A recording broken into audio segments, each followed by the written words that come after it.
अगर आप हर महीने सिर्फ 2,000 रुपए अगले 30 साल तक निवेश करते हैं तो आपकी अपनी जेब से कुल कितना पैसा जाएगा? सिर्फ 7,20,000 रुपए। लेकिन यही 7,20,000 रुपए 30 साल बाद लगभग 25 लाख रुपए भी बन सकते हैं और लगभग 70 लाख रुपए भी बन सकते हैं। जी हाँ, इन्वेस्टमेंट अमाउंट वही है दोनों के लिए, यानी कि 2,000 रुपए महीना, और समय भी वही है 30 साल। लेकिन फाइनल कॉर्पस में अंतर लगभग 40 से 45 लाख रुपए तक हो सकता है। आखिर ऐसा कैसे? इसलिए आज हम समझेंगे पीपीएफ वर्सेस सिप के बारे में।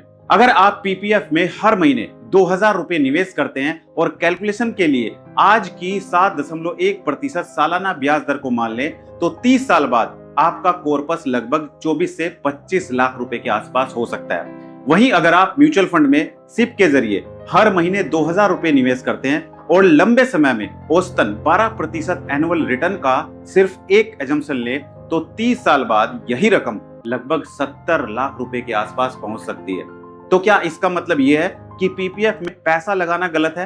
क्या सिप हमेशा पीपीएफ से बेहतर होती है, या फिर 70 लाख रुपए का आंकड़ा देखकर सिप शुरू कर देना भी एक बड़ी गलती हो सकती है? यही आज की इस वीडियो में हम बिल्कुल आसान भाषा में समझने वाले हैं, क्योंकि पीपीएफ और सिप का कंपैरिजन सिर्फ रिटर्न देखकर नहीं किया जा सकता।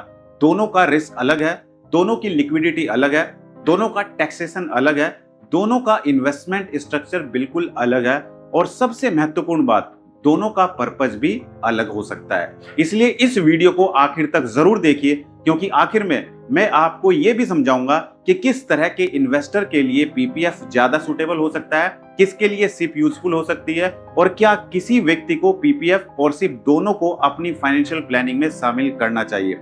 लेकिन आगे बढ़ने से पहले एक जरूरी बात, इस वीडियो में सिप के लिए जहां भी 12% रिटर्न की बात की जाएगी वह केवल कैलकुलेशन और एजुकेशनल इलस्ट्रेशन के लिए एज्यूम्ड रिटर्न है। Mutual fund investment market risk के अधीन होते हैं और 12% रिटर्न की कोई गारंटी नहीं होती। एक्चुअल रिटर्न 12% से ज्यादा भी हो सकते हैं और कम भी हो सकते हैं, और कुछ पीरियड्स में निगेटिव भी हो सकते हैं। इसी तरह पीपीएफ के कैलकुलेशन में हम वर्तमान 7.1% एनुअल इंटरेस्ट रेट को इलस्ट्रेशन के लिए इस्तेमाल कर रहे हैं। पीपीएफ की इंटरेस्ट रेट सरकार समय समय पर रिवाइज कर सकती है, इसलिए ये मान लेना कि अगले पूरे 30 साल 7.1% ही मिलता रहेगा, ये सही नहीं होगा। अब सबसे पहले समझते हैं कि पीपीएफ आखिर है क्या। पीपीएफ यानी पब्लिक प्रोविडेंट फंड। यह भारत सरकार द्वारा समर्थित एक लॉन्ग टर्म सेविंग स्कीम है, जिसे खासतौर पर ऐसे लोगों के लिए समझा जा सकता है जो लंबे समय के लिए डिसिप्लिन सेविंग करना चाहते हैं और मार्केट के उतार चढ़ाव से अपने इन्वेस्टमेंट को दूर रखना चाहते हैं। पीपीएफ की सबसे बड़ी खासियत में से एक है इसकी गवर्नमेंट बैक्ड नेचर, यानी इसका रिटर्न शेयर मार्केट के रोज ऊपर नीचे होने पर डिपेंड नहीं करता। अगर आज स्टॉक मार्केट 2% गिर गया तो आपके पीपीएफ अकाउंट की वैल्यू उस वजह से 2% नहीं गिर जाएगी। अब अगस्त 2026 के हिसाब से पीपीएफ की इंटरेस्ट रेट 7.1% पर एनम है। लेकिन यहाँ एक बहुत महत्वपूर्ण बात समझिए, यह 7.1% अगले 30 साल की गारंटी नहीं है। सरकार समय समय पर पीपीएफ की इंटरेस्ट रेट तय करती है, इसलिए आज अगर इंटरेस्ट रेट 7.1% है तो भविष्य में यह कम भी हो सकती है और ज्यादा भी हो सकती है। इसलिए जब हम आगे 30 साल का कैलकुलेशन करेंगे तो 7.1% को इलस्ट्रेशन के लिए मानेंगे। अब पीपीएफ का दूसरा महत्वपूर्ण पॉइंट है इसका लॉन्ग टर्म नेचर। पीपीएफ का इनिशियल टेन्योर 15 साल का होता है। इसका मतलब ये नहीं कि 15 साल पूरे होते ही आपको इसे बंद करना ही पड़ेगा। रूल्स के अनुसार इसे आगे एक्सटेंड करने की सुविधा भी होती है।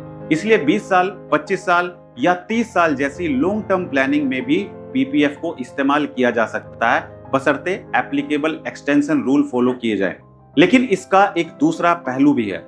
अगर आपको ऐसा इन्वेस्टमेंट चाहिए जिसमें आप जब चाहें पूरा पैसा निकाल लें तो पीपीएफ को उसी नजर से नहीं देखना चाहिए, क्योंकि इसमें विड्रॉल और लिक्विडिटी से जुड़े अपने रूल्स होते हैं। इसलिए पीपीएफ को शॉर्ट टर्म इमरजेंसी मनी रखने की जगह लॉन्ग टर्म फाइनेंशियल प्लानिंग के कंटेक्स्ट में समझना ज्यादा सही होगा।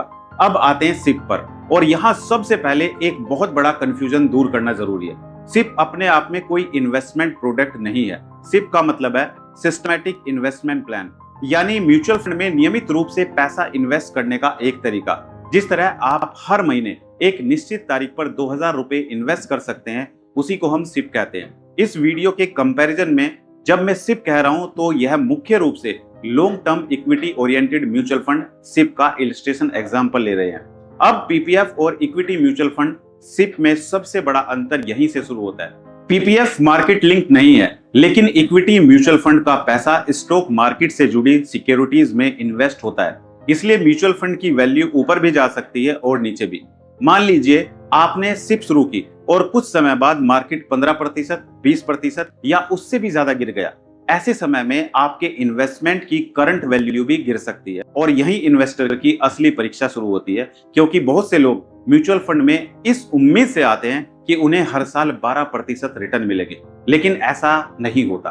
12% का मतलब ये नहीं कि पहले साल 12%, दूसरे साल 12%, तीसरे साल 12% और हर साल फिक्स्ड 12% मिलता रहे। ये कोई गारंटी नहीं होती। किसी साल रिटर्न पॉजिटिव हो सकता है, किसी साल रिटर्न निगेटिव भी हो सकता है, किसी साल बहुत अच्छा हो सकता है, किसी साल बहुत कम भी हो सकता है और किसी साल निगेटिव रिटर्न भी आ सकते हैं। इसलिए सिप में जो 12% हम आज की कैलकुलेशन में लेने वाले हैं उसे एफडी या किसी गारंटेड इंटरेस्ट रेट की तरह बिल्कुल मत समझिए।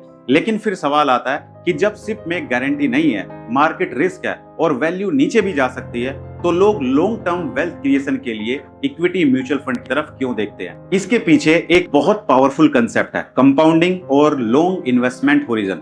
मान लीजिए एक व्यक्ति 30 साल तक हर महीने सिर्फ 2000 रुपए इन्वेस्ट करता है। एक महीने में 2000 रुपए, एक साल में 24,000 और 30 साल में कितना हुआ? 24,000 मल्टीप्लाई बाई 30 यानी 7,20,000 रुपए। अगले 30 साल में उसने अपनी जेब से कुल मिलाकर 7,20,000 रुपए लगाए। अब असली खेल शुरू होता है, रिटर्न और कंपाउंडिंग।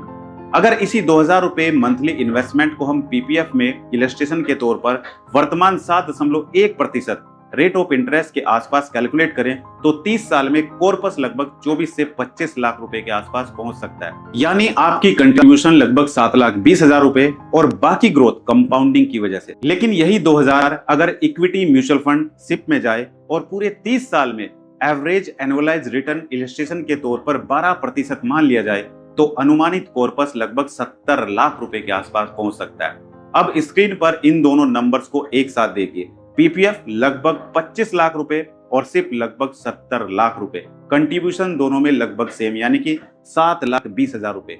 तो लगभग 45 लाख रुपए का इतना बड़ा डिफरेंस कहां से आया? सिर्फ करीब 5 परसेंटेज पॉइंट के रिटर्न डिफरेंस से 30 साल में कॉर्पस में इतना बड़ा अंतर कैसे आ गया? यही है कंपाउंडिंग की असली ताकत। लेकिन यहाँ एक ऐसी बात है जिसे समझे बिना अगर आपने 25 लाख और 70 लाख का कंपैरिजन किया तो आप गलत कंक्लूजन पर पहुंच सकते हैं, क्योंकि 70 लाख रुपए का फिगर बड़ा जरूर दिखाई देता है लेकिन उसके साथ मार्केट रिस्क भी जुड़ा हुआ है। और पीपीएफ का कॉर्पस छोटा दिखाई दे सकता है लेकिन उसकी नेचर और उसका उद्देश्य अलग है। यानी कंपैरिजन केवल ये नहीं है कि कौन ज्यादा पैसा बनाता है, सही सवाल ये है आपके फाइनेंशियल गोल के लिए कौन ज्यादा सुटेबल है, आप कितना रिस्क ले सकते हैं, आपको पैसे की जरूरत कब पड़ेगी, टैक्स का क्या इंपैक्ट होगा, इन्फ्लेशन आपके कॉर्पस के साथ क्या करेगा। अगर आपको नहीं पता है कि इन्फ्लेशन को हम कैसे बीट कर सकते हैं तो इसके बारे में हमने वीडियो बनाई हुई है, आप हमारे YouTube चैनल पर जाकर वो वीडियो जरूर देखिए। क्योंकि अगर आपने इन्फ्लेशन नहीं समझा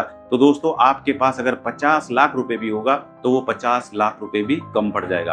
अब एक सबसे बड़ी बात करते हैं, क्या 30 साल बाद मिलने वाले 70 लाख रुपए वास्तव में उतने बड़े होंगे जितने आज हमें दिखाई दे रहे हैं? क्योंकि यहाँ एक और हिडन फैक्टर है, इन्फ्लेशन। इन्फ्लेशन बहुत जरूरी है और जब इन्फ्लेशन को इस कैलकुलेशन में शामिल करेंगे तो पीपीएफ और सिप का यह कंपैरिजन और ज्यादा इंटरेस्टिंग हो जाएगा। अब सबसे पहले 2000 रुपए महीने वाली कैलकुलेशन को थोड़ा डिटेल में समझते हैं। अगर आप हर महीने 2000 रुपए इन्वेस्ट करते हैं तो एक साल में आपका टोटल इन्वेस्टमेंट होता है 24,000 रुपए। 10 साल में आपकी अपनी जेब से 2,40,000 रुपए जाएंगे, 20 साल में 4,80,000 रुपए जाएंगे और 30 साल में आपका टोटल इन्वेस्टमेंट होगा सिर्फ 7,20,000 रुपए। लेकिन इन्वेस्टमेंट में सिर्फ ये मायने नहीं रखता कि आपने कितना पैसा लगाया, ये भी मायने रखता है कि उस पैसे को ग्रो होने के लिए कितना समय मिला और उस पर किस रेट से रिटर्न मिला। यही कंपाउंडिंग बहुत बड़ा डिफरेंस पैदा करती है। दोस्तों, वीडियो कैसी लगी ये आप जरूर बताइएगा, और अगर आपका कोई सवाल है या फिर आप किसी दूसरे टॉपिक पर वीडियो चाहते हैं तो आप जरूर हमें कमेंट सेक्शन में बताइए। हम आपके कमेंट को जरूर पढ़ते हैं और उस कमेंट का रिप्लाई करने की कोशिश करेंगे। इस वीडियो में इतना ही, मिलते हैं अपनी अगली एक और दिलचस्प वीडियो में। आप सभी का बहुत बहुत धन्यवाद। जय हिंद, जय भारत, वंदे मातरम।